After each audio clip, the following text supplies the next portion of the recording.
Welcome to today's workout. 4 parts to today's program. First part is a warm-up. Second part, strength. Another strength part. Last little bit will be conditioning based. For your warm-up, you will set your timer to go off every 30 seconds and you'll repeat the whole cycle 3 to 4 times. For the first exercise, you'll do 2-meter side shuffles. Secondly, glute bridges. Then a T agility run. You'll do a bird dog exercise. And last exercise in the warm-up is a prone military press. 2-meter side shuffle. Put 2 objects roughly 2 meters apart. You'll lean down, touch the object, side shuffle without your feet crossing, touch, side shuffle, touch. Do not let your feet cross. Also, have your chest up. Try to face forward and reach down as low as possible. Glute bridges. 2 versions, so 2 options available. First one is worth using both legs. So what I want you to do is plant your heels into the ground, toes up. Have your hands across your chest. Drive up, squeeze your buttocks. You want to squeeze these muscles and slowly down. Up, squeeze your buttocks. Slowly down. You're extending as high as possible. If that's easy, one leg straight, you do the same drill on the one leg. Up, squeeze, slowly down. 30 seconds one side, 30 seconds the other side. With the T agility run, you'll set up your set of cones in a T fashion. See the picture attached. You'll then sprint forward to cone number 1, side shuffle to point 2, side shuffle to point 3, side shuffle back to point 1, and then back pedal to the start. Complete this whole sequence for the duration of the 30 seconds.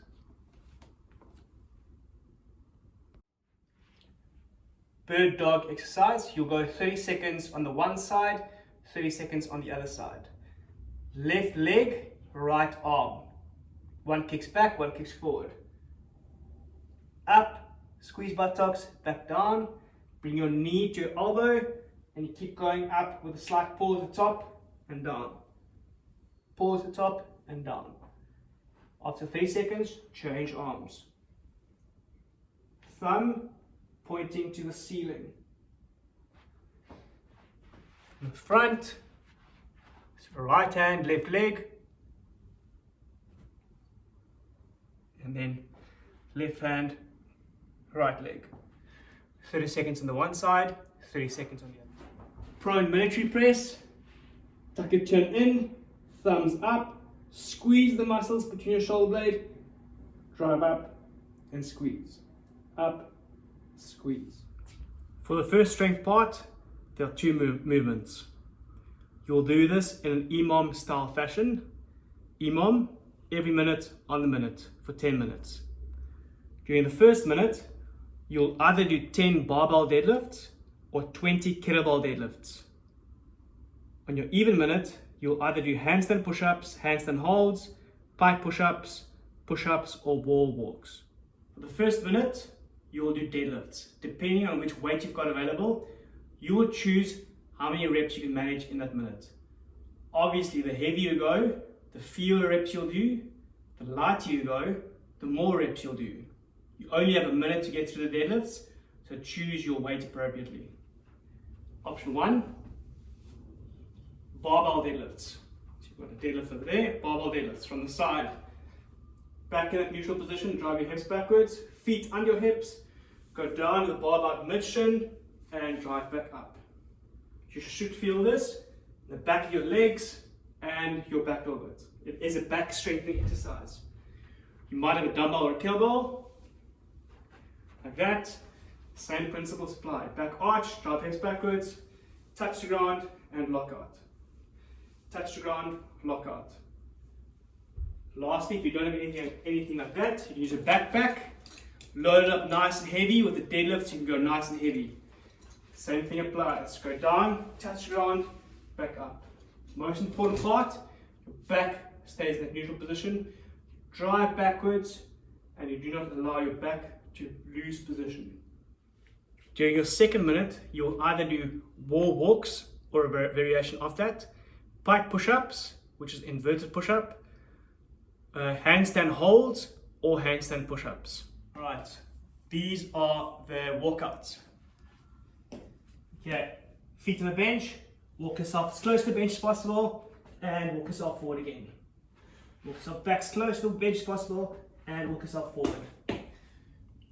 You could also do wall walks, which I'll demonstrate in a second, handstand holds, or handstand push-ups.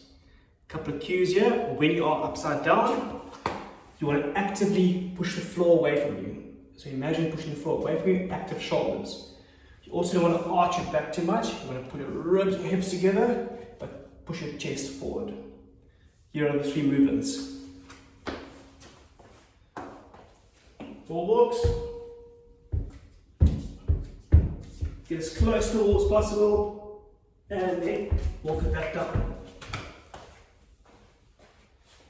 Handstand holds. Kick up, drive your shoulders to the ground, with your hands into the ground, chest forward, don't arch your back, put your ribs down. Last movement, handstand push-ups. Down, kick, follow through and block out. Very importantly, do not drive through your head. Make sure all the pressure goes through the palms of your hands. Otherwise you risk injuring your neck. Part B has 2 sections to it. A 5-minute workout, 2 minutes rest, and another 5-minute workout. First 5 minutes, the timer will go off every minute. During the first minute, you will do 2 push-ups. In the time remaining of that minute, you'll do as many pull-ups as possible.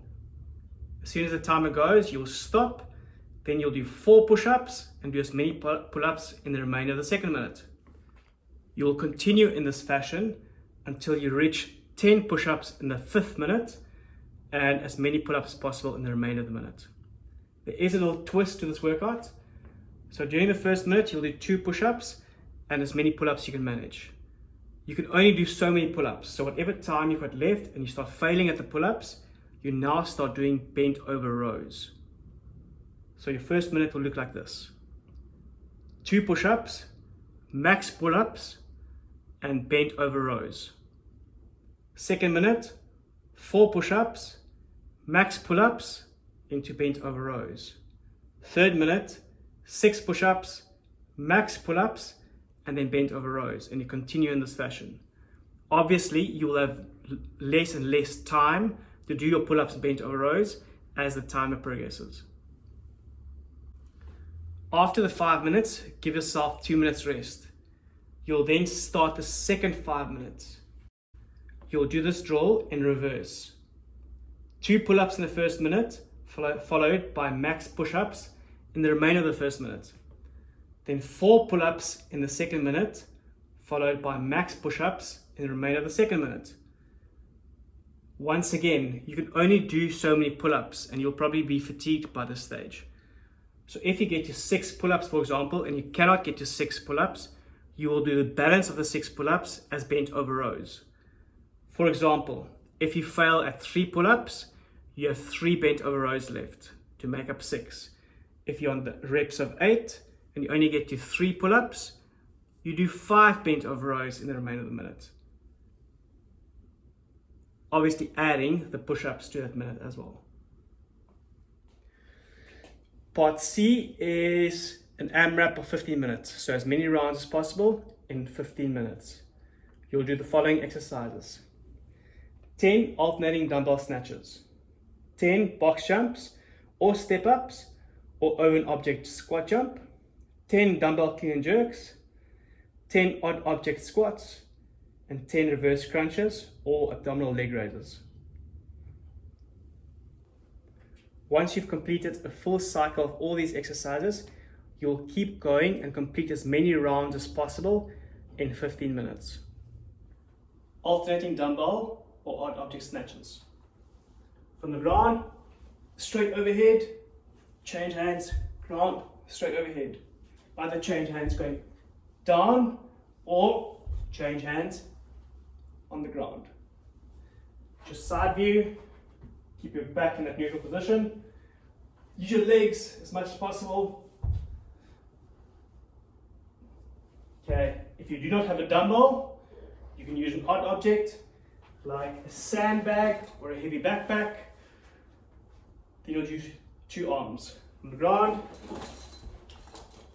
up, snatch overhead, back down, touch, overhead, back down, side view, touch, overhead, back down, touch, overhead, back down. Keep that back in a neutral and safe position. For the next part, you can do one of 3 things. Option 1, box jumps, lock out, back down. Jump, lock out, back down. When you land on the step or your bench, make sure you land the knees out and locking out. Second option is step ups, up, lock out, back down, up, lock out, back down. The higher the step, the harder it gets. Last option is squat, jump over an object. Squat, jump over an object.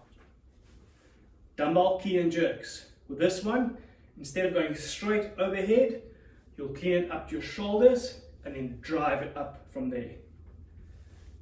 Up your shoulders and drive up, back down.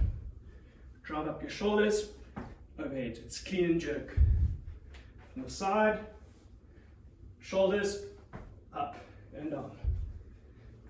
Shoulders up and down. Once again, if you don't have a dumbbell, you can use a barbell or a heavy object. In that case, you'll clean up your shoulders and then drive it up, back down. Clean up your shoulders and drive it up. To make it really challenging, you can use a big odd object like a heavy rock and do the same drill.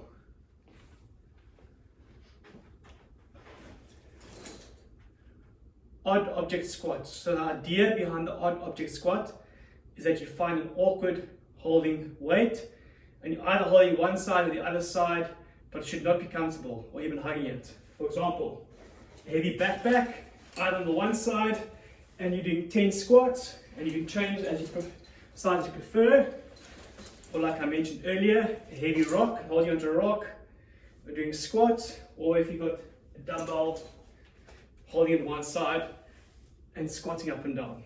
Reverse crunches or leg raises. Okay, so what I do is have my hand on that side of my hips. This stops my pelvis from rolling forward and putting excessive strain on my back. Legs up, so hand on that side, not on this side, that side. Legs straight, going down, up and curl up. Down, up and curl up. Try stop before your heels touch the ground. To make it easier, keep your knees bent and your legs closer. Well then guys, a nice full program for today. Give it a go, have fun, and I'll see you guys next time. Cheers.